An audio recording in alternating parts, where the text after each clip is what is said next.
दोस्तों आज हम एक और स्पोकन स्ट्रक्चर देखेंगे और वो स्पोकन स्ट्रक्चर है पहले आएगा नाउ, फिर आएगा सब्जेक्ट, फिर आएगा वर्ब, फिर आएगा ऑब्जेक्ट, फिर अगेन आएगा, दोबारा आएगा नाउ, फिर सब्जेक्ट, फिर वर्ब, फिर ऑब्जेक्ट। अगर पहचान की बात करें तो होगा कभी कभी, यानी इस नाउ के लिए कभी और इस नाउ के लिए भी कभी। तो एग्जाम्पल से आइए इसको समझते हैं। जैसे लिखा हुआ है, कभी मैं हिंदी बोलता हूँ तो कभी मैं अंग्रेजी बोलता हूँ। तो कभी के लिए आप लिखेंगे नाउ, और मैं हिंदी बोलता हूँ, मैं हिंदी बोलता हूँ, तो मैं इसमें क्या है, सब्जेक्ट, ये रहा देखो सब्जेक्ट, तो आप लिखेंगे आई। फिर बोलता हूँ, ताहूँ आ रहा है तो ये प्रेजेंट इंडेफिनिट टेंस है, तो वर्ब की फर्स्ट फॉर्म लगेगी, तो आई के साथ फर्स्ट फॉर्म लगा दो बोलने के लिए स्पीक, और हिंदी बोलता हूँ तो भाई आई स्पीक हिंदी। फिर अगेन है तो कभी नाउ, मैं अंग्रेजी बोलता हूँ तो वही रूल लगा दो इंडेफिनिट वाला, आई स्पीक इंग्लिश। तो ये हुआ now I speak Hindi, now I speak English, यानी मैं कभी हिंदी बोलता हूँ तो कभी मैं इंग्लिश बोलता हूँ। नेक्स्ट है, कभी वे चाय पीते हैं तो कभी वे कॉफ़ी पीते हैं। तो कभी के लिए नाउ, वे चाय पीते हैं, ये भी प्रेजेंट इंडेफिनिट टेंस है तो फर्स्ट फॉर्म आएगा, तो वे के लिए सब्जेक्ट दे है, पीने के लिए टेक और चाय टी, और फिर अगेन कभी आ रहा है तो आप लिखेंगे नाउ, वे कॉफ़ी पीते हैं तो दे टेक कॉफ़ी, क्योंकि गर्म चीज़ें हैं दोनों तो हम ड्रिंक नहीं लिखेंगे, टेक लिखेंगे। नेक्स्ट है, कभी हम दिल्ली में रहते हैं तो कभी हम मुंबई में रहते हैं। तो कभी भाई नाउ हम दिल्ली में रहते हैं, वी लिव इन दिल्ली, और कभी यानी now we live in Mumbai.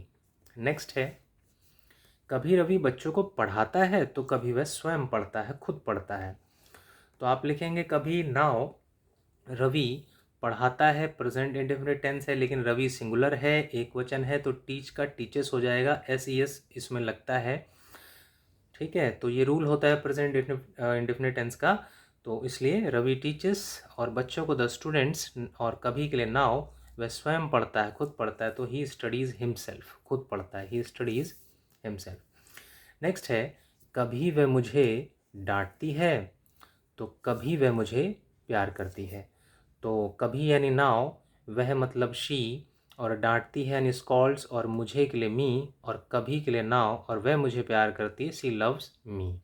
यानी ये हुआ नाउ शी स्कॉल्ड्स मी, यानी कभी वह मुझे डांटती है और कभी वह मुझे प्यार करती है। तो उम्मीद है ये लेसन भी आपको समझ में आया होगा। अगर इसी तरह की और वीडियोस आप देखना चाहते हैं तो प्लेलिस्ट में जा करके स्पोकन इंग्लिश का टाइटल होगा, हेडिंग होगा, उसमें बहुत सारी जो है आपको स्पीकिंग से रिलेटेड स्ट्रक्चर्स मिल जाएंगे, रूल मिल जाएंगे, जो कि